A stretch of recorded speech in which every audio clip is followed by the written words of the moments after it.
A federal appeals court has given Hobby Lobby a last-second reprieve. The arts and crafts chain was facing millions of dollars in fines that were set to kick in on Monday.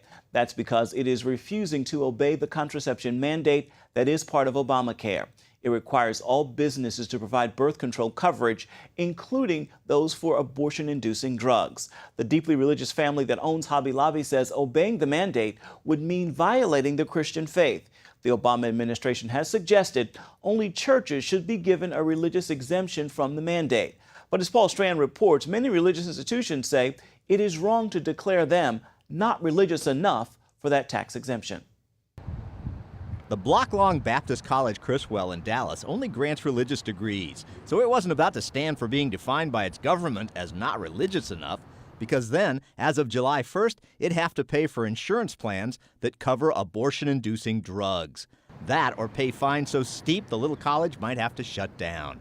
The religious rights defenders at nearby Liberty Institute took Criswell's case to court.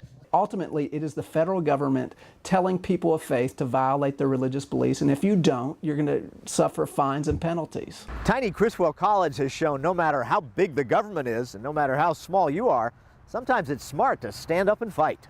Because Liberty Institute's arguments prevailed. The government initially has conceded that what Criswell does not have to provide insurance coverage for abortion-inducing drugs at this time. One of the most galling things for Mateer in this fight has been seeing just how blind government bureaucrats are to the fact church workers aren't the only deeply religious people. So they've put it into a box. Their box is if you're a church. If you're a church, then you don't have to comply.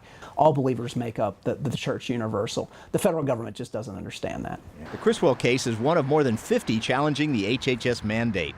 But so far, it's one of only a couple of dozen where the religious plaintiff has been told they won't have to comply. Criswell College says it's grateful for the way its case has turned out, but this fight goes on because so many other faith-based groups are still seeing their religious rights violated by the HHS mandate. Paul Strand, CBN News, reporting from Criswell College, Dallas, Texas.